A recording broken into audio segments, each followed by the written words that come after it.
Hey guys, Pete here. Another episode of Twin Peaks The Return has come and gone, and this will be my recap and review for Twin Peaks Season 3 episode or Part 5. Now, if you haven't watched Part 5 yet, then you will want to stop watching here because this is a spoiler alert. It will spoil everything. If you're not familiar with my recap and reviews, I'm going to do a scene by scene where I'm going to talk about all the different things that happened. But if you want to skip that, there will be a timestamp link right in this description below the video. So you can just skip ahead and join the discussion. Alright, here we go. We start off in Las Vegas where we catch up with the two would-be Dougie assassins. They're waiting and watching Dougie's car at Rancho Rosa and reporting to a new character who appears to be in charge of hiring them and making sure the job gets done. She looks a little skittish and is definitely upset that they haven't killed Dougie yet. She's in an indiscriminate office where she pulls out a BlackBerry. She hesitates, looking stressed, but eventually punches the word Argent and the number 2 into the keypad. It looked like her finger was hovering over the minus sign, but I honestly couldn't tell if she sent a message or not. We see a cut to what looks like an electronic device sitting in a wooden bowl that has 2 red lights on it. They blink, but again, not sure if this is directly connected to what the woman was doing with the BlackBerry. Next, we get a gruesome shot of the autopsy of the headless John Doe that was found in Ruth Davenport's bed. We find out that the cause of death was the beheading itself, and that the victim hadn't eaten food for days. The medical examiner did find Dougie's wedding ring in the deceased's stomach, and we know it's his because it's inscribed to Dougie with love, Janie E.E. And with that, the plot thickens, I would say. Evil Coop is biding his time in what looks like some sort of administrative segregation inside the federal prison in South Dakota. Not necessarily solitary confinement for doing something wrong since he arrived there, but more likely protective custody being that he is an FBI agent. Anyway, he's alone instead of with the other prisoners. Lying on the bed, he says now food comes before the officer actually appears, so he was in tune with what the schedule is or whatever. When the food is delivered, he goes to wash up in a sink there in his cell. There's a small mirror above it, and I don't know about you guys, but I was on the edge of my seat waiting to find out what he'd see inside the mirror. Camera lingers in an awesomely suspenseful shot, and then we find out how David Lynch decided to handle the fact that Frank Silva had passed and how he's going to show Bob. We see cuts of old footage to remind us about Bob taking up residence in Agent Cooper's doppelganger. After Evil Coop looks into the mirror one last time and says, "You're still with me, that's good." To me, when I first watched it looked like something happened with his face, so I brightened up the screenshot, and it clearly looks like we see Bob's image overlaid just before the words are spoken. We go over to Twin Peaks and catch up with Mike. Now that's Bobby's high school buddy and later Nadine's lover, not the one-armed man. And he seems to be a responsible adult now. He reams out a character we don't know about his crappy resume and then sends him out of his office. So it's a short look, but that's where Mike is at this point. Sheriff Frank Truman is talking to his brother Harry S. on the phone about his condition. We hear him talking about tests and whatever, and, we know Harry is sick, and that's why they're not showing him.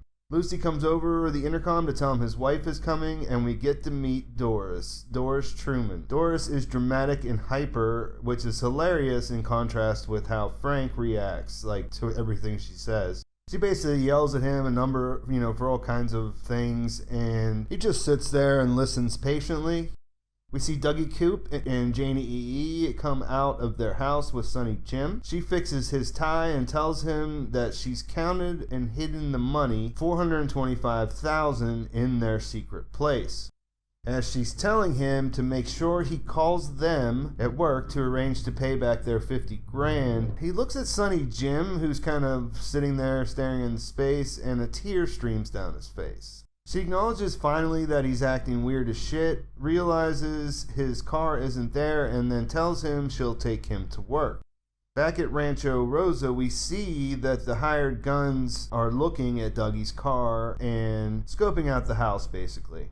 They take off and we watch as the camera spins around the other way, stopping briefly on the house where 119 girl was, and then we see a second car full of guys approach. We don't learn anything about them at this time, but they're in a custom black muscle car, and the music that's playing gives us an idea that they might be, some kind of level up from the first two assassins we had met.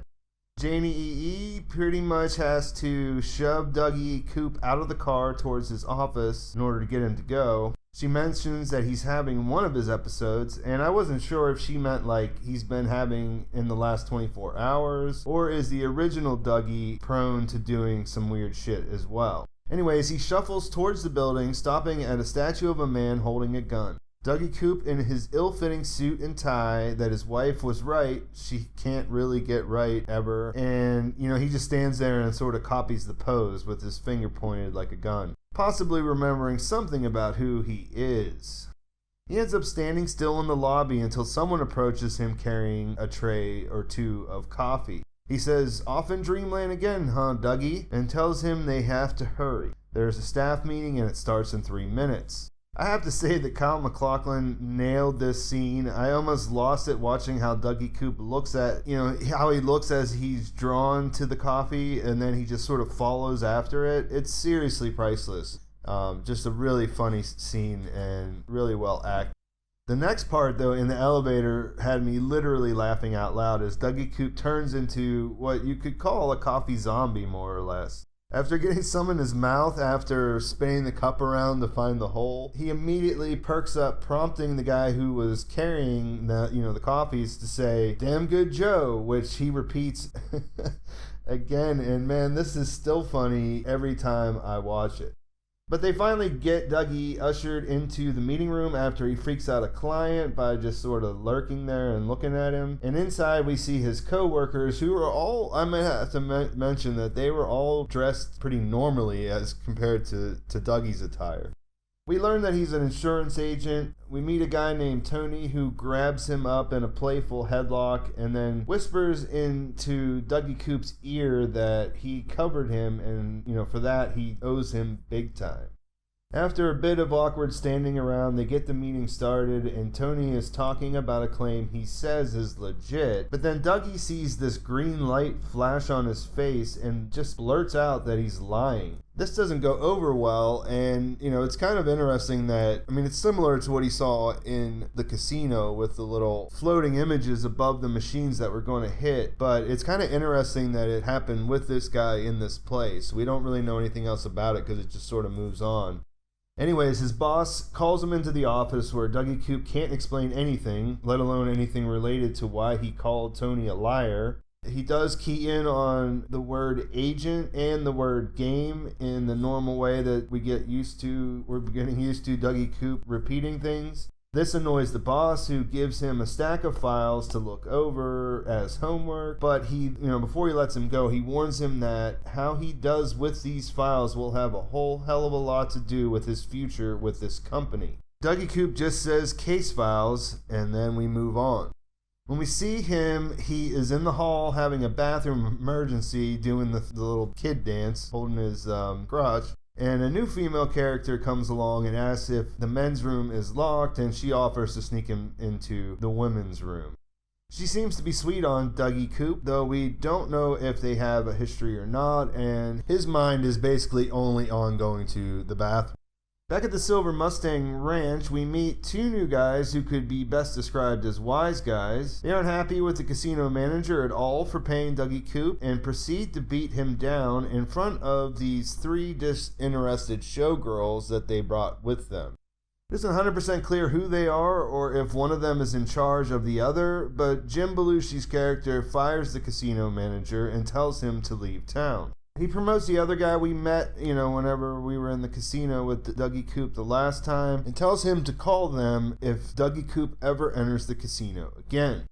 So now Dougie Coop has some other people who are interested in who he is and what he's up to. At Rancho Rosa, we catch up with the tweaker who is now passed out and her son who is still curious about Dougie's car across the street. He sneaks out of the house to check out what the guy that he saw put underneath it, but before he can grab it, the new crew of guys in the black muscle car pull up and chase him off. They proceed to break into the car, which turns out to set off the explosive device the first group had placed there. The kid watches these three guys die. They basically burn to death after being blown up. And, the other two guys that were with him take the car and go. We can only guess that this didn't affect his mother, who was completely oblivious as to what happened right outside her house, as we see her wake up after he, closes the door after running back inside. The explosion was cool, and it was a bit unexpected, I guess, for me at the time. And I'm really not sure if these guys were just car thieves or if that's a different thing that's going to happen now. We catch up with Jade. Next, she's getting her Jeep detailed. The guy who's cleaning it gives her Coop's key from the Great Northern, which he found when he was cleaning the car. Jade looks at the back of it, and it has one of those, addresses where you can mail it back. They used to have those on old hotel keys. So she takes it and drops it in the mailbox that's nearby. From there, boom, we're back at the Double R. We see Norma sitting at a table working and watching the counter. Becky, who we figure is Shelly's daughter, I think she mentioned that she had a daughter, Becky, in the first episode, comes in and hits her up for money. When she leaves, we see that she's with the guy that Mike had thrown out of his office earlier for having a crappy resume, and Norma pulls up Shelly and asks her why she's giving her money again, and it was like 3 times in 1 week. The kids move the car because they realize Norma and Shelly are watching, and then they go and talk in a place that's out of the way, and you could tell right away that this guy is strung out on drugs. At first, Becky doesn't seem happy with him, but then he gives her a taste, and she doesn't look like it's the first time she tried it. She's obviously been using drugs with him. However, she doesn't look all screwed up like he does. They drive off, and we see her blasted looking at the sky and realize there are some definite similarities between her and Laura Palmer. It's actually a lovely scene with "I Love How You Love Me" playing in the background as she's staring at the sky blissfully through the T-tops of an old Firebird. It's just an instant classic, really. At his office, Dougie Coop still has his files in hand, and he has a moment where he holds everybody up from getting out of the elevator. He eventually makes it outside and posts up staring at the statue again. At the Twin Peaks Sheriff Department, we find Andy and Hawk in the conference room. They're flipping through documents, and Andy asks if Hawk's found any Indians, because Andy can't find any Indians. Hawk just basically answers no, and that's all we get between those two guys. So after that, we catch up with Dr. Amp, or the guy we used to call Dr. Lawrence Jacoby. In the secret history, we learned that the state of Washington had revoked his license to practice medicine. So now we find out what he does, and he goes by Dr. Amp, and that he appears to host, vlog, where he advocates for people to dig themselves out of the shit and into the truth. He hawks those golden shovels we saw him making, 2 coats guaranteed, to help his viewers do that, and all for the fair price of $29.99. I can't detail everything he said, but it basically boils down to the powers that be are screwing everyone and everything. As he talks, we see that Jerry Horn and Nadine Hurley are dedicated fans. We also find out that he's broadcasting his show from Whitetail Peak. We head over to the Pentagon, which is a brand new location for the show. There we meet Colonel Davis and Cindy. Cindy informs the Colonel that they have had another database hit for Major Briggs' fingerprints, this time in Buckhorn, South Dakota. They mention this is the 16th hit they've had for his prints over the past 25 years, and the Colonel says that it's probably not real, but sends her to South Dakota to look into it. He stresses before she goes that if it is real, then they have to contact the FBI. We go inside the Roadhouse and meet a new character who's smoking in a non-smoking booth and is so cool he can't be bothered to ash in the ashtray that's sitting right in front of him. We see him pass money in a cigarette pack, which obviously looks like a drug-related transaction, and then a girl at the next table asks him for a light, and he invites her to sit down. He grabs her up pretty aggressively after she sits there, and while he's holding her, he asks if she wants to fuck, and then says that her and her friends are like smoking babies that make him laugh. So this guy is obviously a bad boy type, but we don't find out anything much more about that. He's kind of sociopathic, but that's about it. In her office, we find Agent Tammy Preston looking over Coop's files, comparing his photos, both old and new, and his prints. We can't tell what she's looking for or if she's found anything, but we just get the impression that she's looking for any anomalies in the two Coops. Evil Coop is in a room and is brought a phone by the warden to make his one phone call like Gordon Cole instructed. He waits for the warden to go upstairs and then starts talking to them, the people he can't see, through the surveillance cameras. He says, now that everyone's here, I will make my phone call. And he sort of, trolls them a little bit. He says, who should I call? Mr. Strawberry? No, I don't think he's taking any calls. Eventually, he says he knows who to call and punches numbers into the phone, and this causes the prison's systems to malfunction and a bunch of alarms to go off. As all this chaos is going on, he says the cow jumped over the moon into the phone, hangs it up, and then everything goes back to normal. All the alarms shut off. That takes us to Buenos Aires, Argentina, which we've never been, and we're only there briefly, but we see that's where the electronic device from the very beginning that was in the wooden bowl is located. We see the lights on it flash, and then it does something that's a little hard to explain. It sort of compresses itself into a black small object, like it sort of implodes, or I don't know. It basically shrinks up into a little piece of nothing.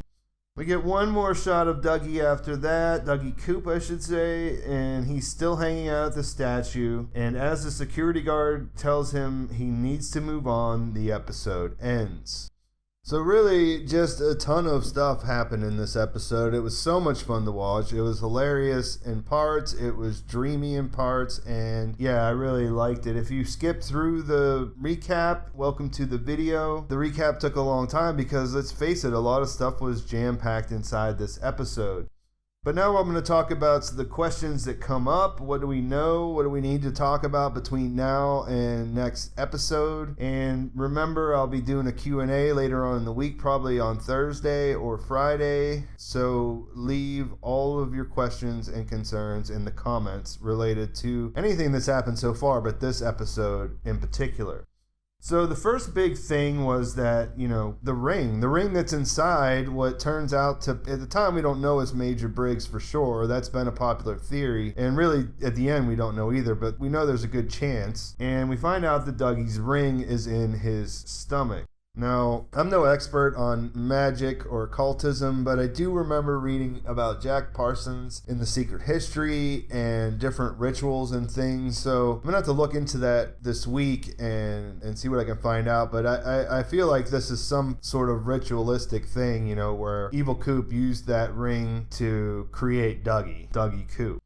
Now, the woman in the office, I really don't know much about her. She's obviously a go-between between Evil Coop and the assassins, but pretty much still a mystery at this point.